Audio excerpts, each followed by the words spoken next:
Okay, we have here a political development of the Philippine government. Since our lesson 6 is focused on politics and pre-Spanish to Spanish period, we will try to differentiate what are those differences between the politics on pre-Spanish to Spanish colonization.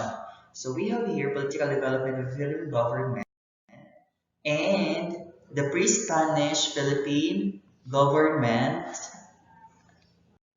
Okay, the pre-Spanish government of the Philippines is actually before 1521 because the year 1521 katuto siya nga niabot si Magellan diri sa Philippines and nakita niya ang Philippines because of katong ilang voyage good siya. And prior to the arrival of the Spaniards, the Philippines was composed of settlements of villages. So na siya nabuo ng mga village and na mga nauna diri. Like for example, ang mga Chinito, ang mga Chino, nauna na sila diri because time goes before sila jud ang pinaka negosyante mo nang tanang nasod sa earth is naadjud present sa Chinese because sila jud ang pinakauna nga mga negosyante and naga-travel sila around the world para mamaligyan ng negosyo. So, prior sa Spaniards, sanay mga nabuo nga mga villages and diri sa Philippines. Okay, kada village, ginatawag na to na siya og barangay. It's because it is named after balangay. When we say balangay, it's the Malayan word which means boat because during those times sa Malays, before sila proceed diri sa Philippines, nasakay sila og boat, ang tawag ato is ang balangay. So, more siya small community nga naa sila leader, tas naa po siya members. So, barangay came after the name Balangay, which means boat. Okay. Proceed. The pre-Spanish government of the Philippines, every barangay was virtually a state and for it possessed four basic elements of statehood. At times, however, some barangays joined together called confederations. When we say confederations, it's kanang murag nakipagsundo sila, ang purpose lang nila is para maprotektahan ang ilang state for the common enemies na tumusakop sa ilaha. Therefore, makig-confederate sila sa uban para mas powerful and mas dako ang ilang puwersa. Okay, we have here Dato. When we say Dato, it is the ruler of each barangay. So, mao na siya ang chieftain sa barangay, ginatawag og dato. Pero some places, ginatawag siya og Raha, Sultan, and Haji in others because naman tay mga ginatawag na mga pacified, mga lugar na wala siya naabot og ginganaan nga sistema. And long before, na naman po yung mga Islams go diri sa Philippines, kaya na sila na-establish nga sarili nila nga tawag sa ilang chieftain. Okay. Ang dato, gina-exercise niya ang chief executive, tanan gikan sa legislative, executive, and judicial branches of the government. Siya ang naga-execute ana. Therefore, siya ang chief executive, siya ang lawgiver, siya ang chief judge, and of course, siya po ang military head. In the performance of his duties, however, he was assisted usually by a council of elders or what we call maginoos, which serve as his advertised for the barangay was a monarchy with the naa siya mga physical towers. When say monarchy man good, di ba, when I say monarchical type of system sa government, it's isa lang siya ang masunod ko. Unsa tanan iyang gusto, unsa tanan iyang plano ana, unsa iyang gusto ihatag ng consequences, siya tanan ang masunod ana katong time. Okay. Social classes in the barangay. We have people of the barangay were divided into four classes. What are those four classes? We have here Maharlika, which are the nobility, to which the dato belong. So mauna dira. Next is very common ang freemen or ang mga timawa. Then the serfs or aliping na mamahay and the slaves, those are aliping sa gigilid. Ang serfs, ang aliping na mamahay, katong stay in. Ang slaves katong sa katong ano siya murag ka ng sa tawag ano ay kanang booking lang pag naay ka ng trabahoon ana lang. Okay, what are those early laws? We have here the early Filipinos had both written and unwritten laws. The written laws were promulgated by the datos. The two known written codes in the pre-Spanish era was the Maracas Code, which was said to have been written about 1250 AD by Dato Sumakwel of Panay. Siya daw ang nagsulat ana. And the Calantao Code, which written in 1433 AD by Dato Kalintiao, also in Panay gihapon siya gikan. Okay, we'll proceed. Okay, what are those comparison between other ancient governments? It can be said that the laws of the barangay were generally fair. The system of the government, although defective, was not so bad considering the conditions in other lands and the age during which is flourished. So, diba, which in the barangay, which the chieftain or the dato, siya ang nag-exercise sa three branches of the government. Pero dili siya ginaingon nga it's unfair because fair man gyapon iyang treatment sa ubang system that was stated here. Okay, we will proceed to the Philippines during the Spanish period, its government and its ruler. Okay, what do you think is the type of government pala? Or I mean, kung saan ka nang kuan, what do you call this? Ang environment sa Philippines during the Spanish period. So, we have here titles to the Philippines. So, it was based on the discovery made by Ferdinand Magellan, di ba? As I've said, 1521 na discover ang Philippines, consummated by its conquest by Miguel Lopez de Legazpi after 45 years. Okay, 1521 nakita na discover ni Magellan, then after 45 years ibalik niabot si Miguel Lopez de Legazpi, totally jud disakop na jud ang Philippines in long possession for almost 4 centuries.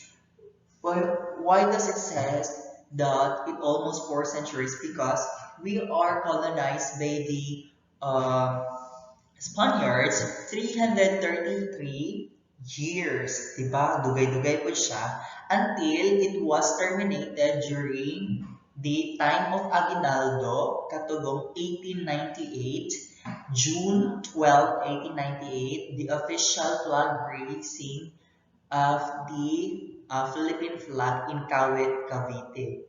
So, mao to siya ang tawag ani official Philippine independence na gina-celebrate nato. When by the Treaty of Paris, the Philippines was ceded by the Spain to the United States. Okay, do you know that the Treaty of Paris is actually a treaty, ang kasunduan sa Spaniards and the Americans na palito nila ang Philippines. Mao na siya ang ilang kasunduan. Pero dili nila ipaagi nga dili nila officially nga ingon nga gibaligyan na sa Spaniards sa Americans.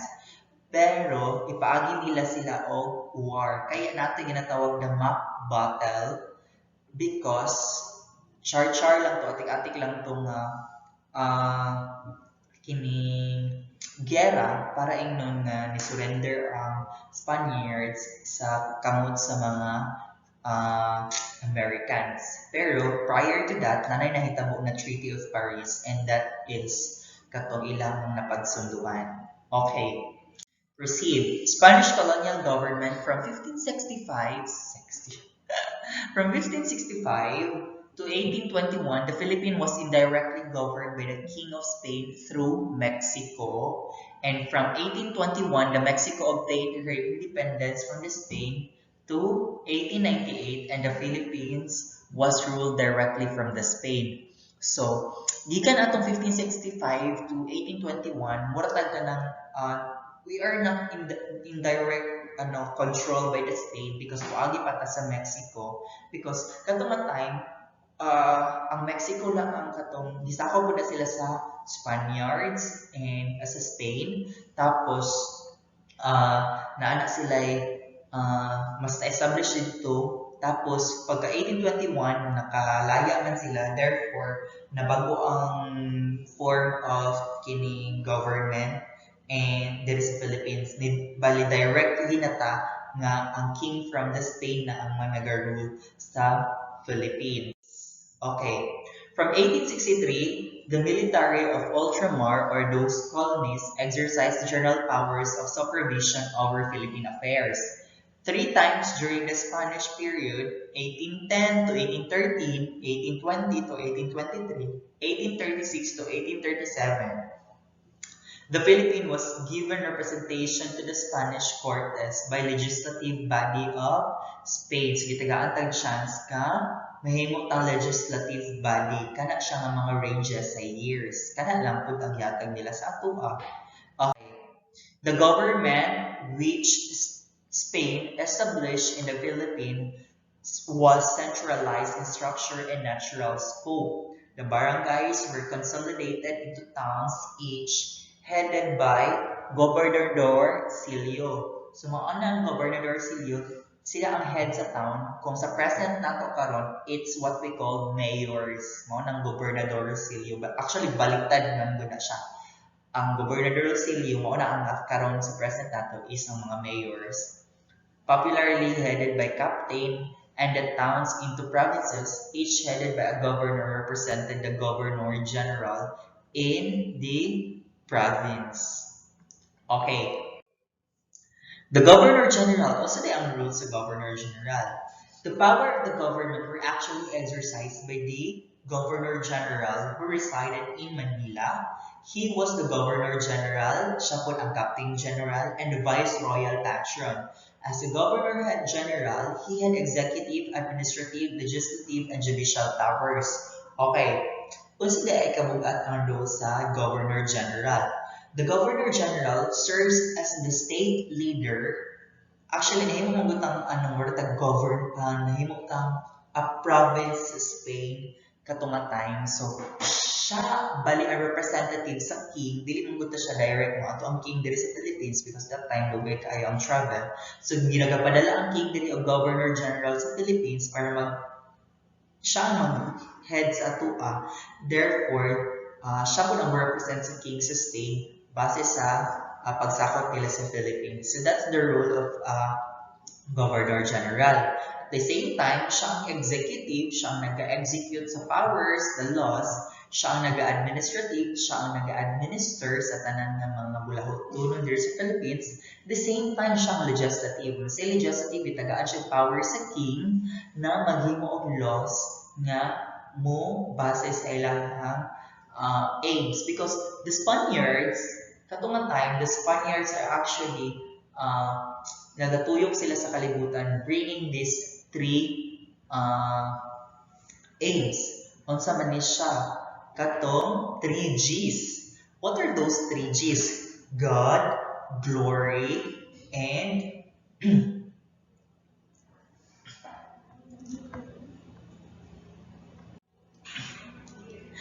excuse me.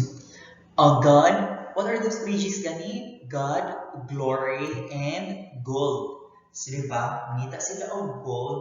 Ang saan gold ato nga time, dili literally na gold, spices. Because kato nga time, una ilang mo ito nang nagatuy-tuyok sila kay kinsay pinakadagal katong sa una naga-contest ang mga bansa bang. Kasi pinakadaghan na sakop nga kanang island nga daghan kay spices, sila ang pinaka-powerful na kanang country. So that's what we mean by gold. And glory, dumog nila kasi syempre pag daghan sila masakop, mas dako ilang dumog.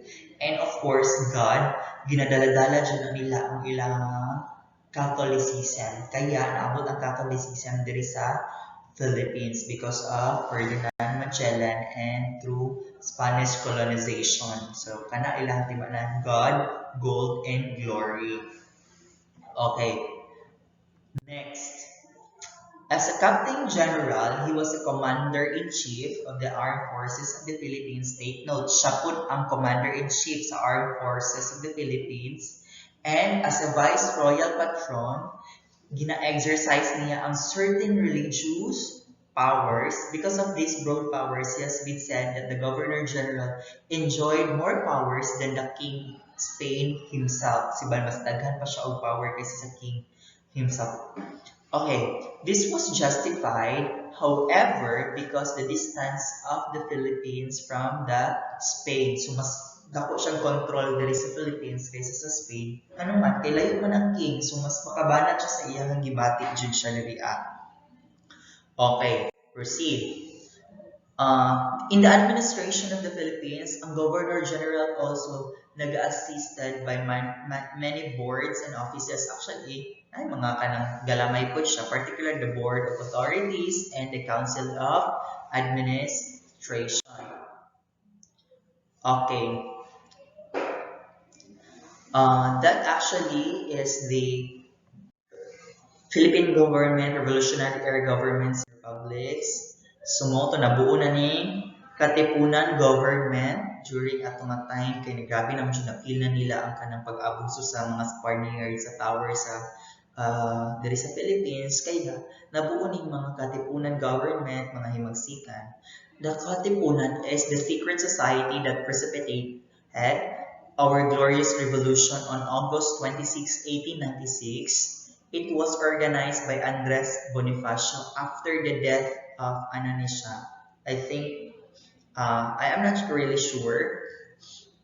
It was organized by Andres Bonifacio and the central government of the Katipunan was vested in the Supreme Council, which is the kataas-taasang sanggunian.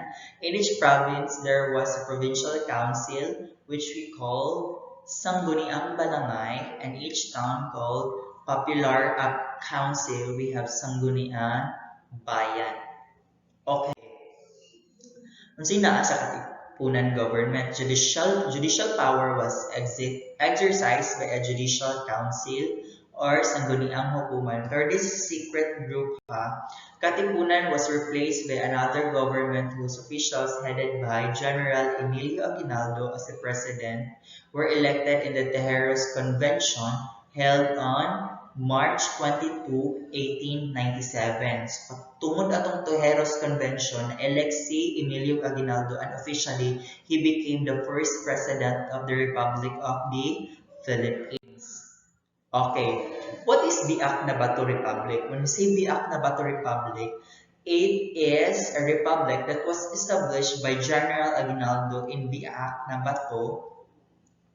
Asa man ang BIAK na Bato? Karon na siya sa San Miguel de Mayumo sa Bulacan, and it had a constitution that was take effect for 2 years only. Kanus anak siya katong November 1, 1898. So officially, this is the first constitution nga gisunod sa Philippines. It was copied from the Cuban Constitution. I forgot if basta gikopy to nila sa Cuban Constitution. Okay, it declared as the aim of revolutions was the separation of the Philippines from the Spanish monarchy and their formation into independent state. So, mo na nakasulod sa BIAK na Bato Republic or Constitution. BIAK na Bato Republic lasted up to December 15, 1897 with the conclusion of the Pact of BIAK na Bato. So, dali lang siya na-expire. So, nibalik na pagka dictatorial government.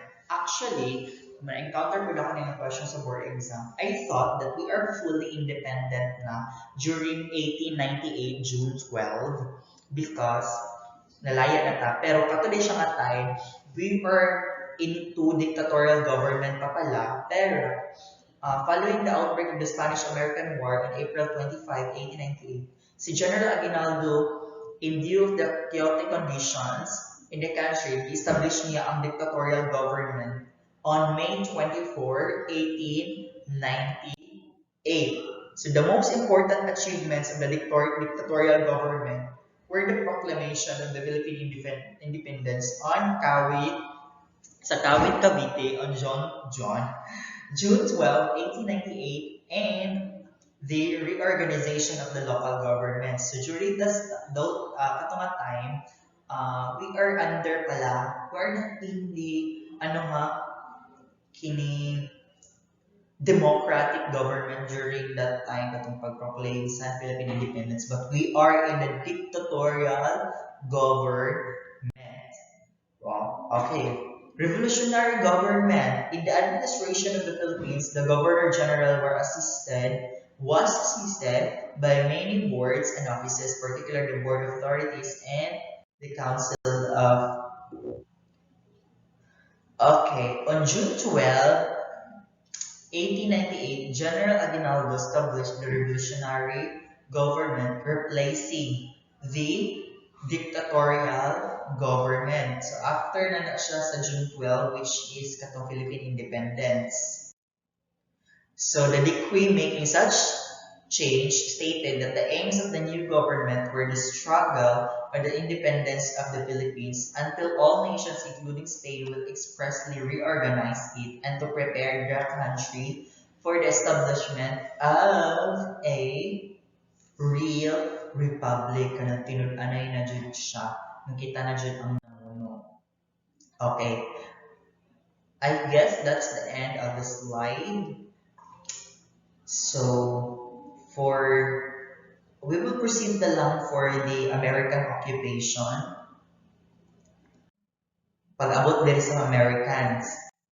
Okay, military government. The American military rule in the Philippines began on April 4, 1898. So that was before Patasap Independence Day, which happened to be on June 12, 1898, diba?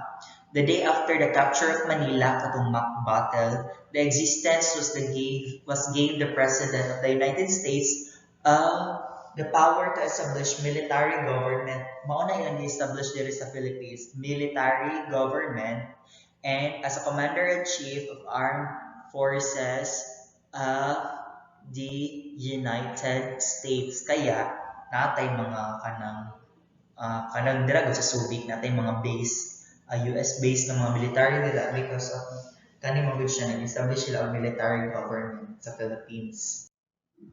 His authority was delegated to the military governor, who exercised as long as the war lasted all powers of the government, executive, legislative, judicial, are katong exercised as a military governor. The first American military governor was General Wesley Merritt. Ang ikaduha, si General Elwell E. Otis, and the third and pinakalas nga Major General, si Major General Arthur MacArthur, katong nag-ingon og I shall return. Si Douglas MacArthur dito, katong mubalik siya si Douglas MacArthur to have. Okay, pursuant to the so-called Spooner Amendment on the Army Appropriation Act passed in the U.S. Congress on March 3, 1901, which ended the military regime in the Philippines. The civil government was inaugurated on Manila on July 4, 1901. So, okay, actually, this is the biggest, kanina question, wala ako nadaugan sa una sa kining essay, nagtay naman lang ni ato, essay, quiz B, nagtay na lang ni sa difficult question ba? Para na lang kay, sige naman nagtay. So, ang pinaka-last na question, Jude, is what is the other date daw nga na nahatagan ta of Philippine independence during times Americans. So I was so confident that time because I know this question. Actually, gikan sa 1912, 1912, 1898, June 12, 1898, diba na kalaya na sa Spaniards. But officially, gi-declare na po siya as Philippine independence during July 4, 1901. Sumuo ni siya, July 4, nibalik na din mo na po daw na ang official nga kining Philippine independence na ito kay isakot ng diapunta sa Americans. Pero, nibalik na po na siya on June 12, 1898. Pero during ni Diyos Dado Makapagal, gibalik na po na siya o June 12, 1898. And after ana, gibalik na po siya into June 12. Ay, during ni Makapagal, balik siya July 4. Pag after niya, nibalik na po na siya o June 12. Until now, ang ginasulod na nato is June 12, 1898. And remember, kaya naatay, di ba, na ay kini holiday nga, ay di siya holiday, natay ginatawag na Philippine American Friendship Day, kaya na siya, ma-fall na siya sa date sa July 4 because that's the time unta ang Philippine independence from Americans. Pero dili siya gina-consider kaya ginatawag nila siya Philippine American Friendship Day. Okay, civil government. The civil governor whose positions was created on October 29, 1901, the civil governor was also exercised legislative powers, meaning nag-legislate siya, nagahimo siya og mga batas. He remained the president as the president of the Philippine Commission, a sole law-making body of the government from 1901 to 1907, ang civil governor. Okay, from 1907 to 1916, the Philippine Commission acted as the upper house of the legislative branch, with the Philippine Assembly serving the lower house. When say upper house, katong Senate, ang lower house, it's the representative. Kanang double is the Congress na sila, divided into two, kaya bicameralism, we have this Senate and the House of Representatives. With the passage of Spooner Law in 1916, these two bodies gave way to the Philippine legislature. So, nagtagaan na chance. The Philippines was represented in the United States by the two resident commissioners who were elected the Philippine legislature. So the next stage in political development of the Filipinos was established by the Commonwealth government of the Philippines pursuant to the Act of United States Congress, March 24, 1934, commonly known as the unsa na siya katong nahimo tang Commonwealth government, Tidings McDuffie Law. During the Commonwealth, ang president sa Philippines is Manuel L. Quezon. Okay, among other things, law provided for the transition period of 10 years during which the Philippines Commonwealth would operate at the expiration of the said period, July 4, 1896. The independence of the Philippines would be proclaimed and established. Kato niya akong giingon, di ba? July 4. Okay. The new government of the Commonwealth of the Philippines, being successor of the government of the Philippine Islands, was inaugurated katong November 15, 1935, following the first national election and the 1935 Constitution. Nabago na itong Constitution, di ba? First is BIAK na BATO, karon na napatay 1935 Constitution.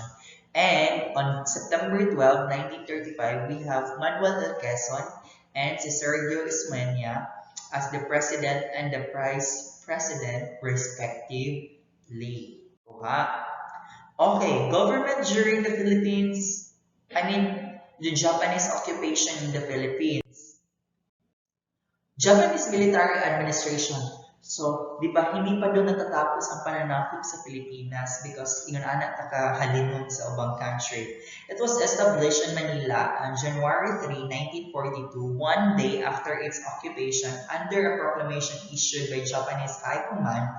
The sovereignty of the United States over the Philippines was declared terminated, di ba? Iso kaya mga Japanese.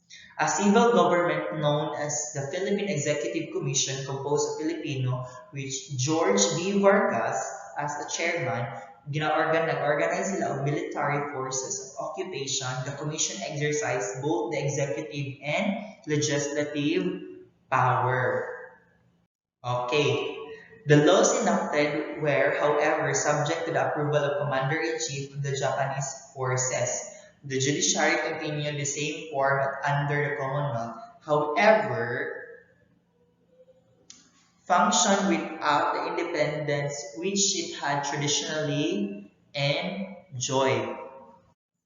On October 14, 1943, the so-called Japanese consort of the Philippines was inaugurated na naputay bagong president si Jose P. Laurel as a president. It was the same character as the Philippine Executive Commission because kaya gitawag si Jose P. Laurel as the puppet president because he was inaugurated as a president of the Republic of the Philippines during the puppet government. Sunod-suluran lang ta sa Japanese, kaya gitawag siya puppet government. Like the latter, the ultimate source of its authority was the Japanese military authority of the government, di ba? Sila gyapon ang masunod. Nag-elect sila ang president para lang natay ka ng maingon nga na president, pero actually, sunod-sunuran lang gyapon ta sa Japanese. On August 17, 1945, President Laurel proclaimed the dissolution of the republic. So, mao to siya ang nahitabo.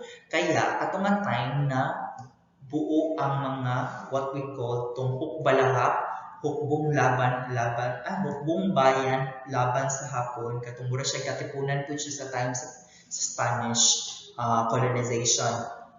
And katong nga time after ato gibalik na pud ka sa US and nasakop sa British pero actually 8 months lang man siya dili kay siya wala ka siya impact. Pero gibalik ta og sakop sa kining Americans pero actually ginatagaan na kanilang freedom, nagagayon lang sila sa tua. Yun sa gila pa kuha taong balik. Gibumbahan nila ang katong gibutang na nila nuclear bomb ang kining Japan. Tapos mo na to nga time nga surrender na ang Japan sa Philippines. Surrender na ta nila sa Americans. Kaya until now natay these are the types of government na naagian natin sa Philippines. Kaya after that from 1935 Constitution na change na po na siya until the time ni Marcos na nibalik taong 1972 Constitution katong dictatorial state nato. Then after that, nabago na po na siya, which was the present constitution that we are following today until such the time of Korea Kingdom, that's 1987 Philippine Constitution. So, mao na siya ang flow sa constitution changes diri sa Philippines.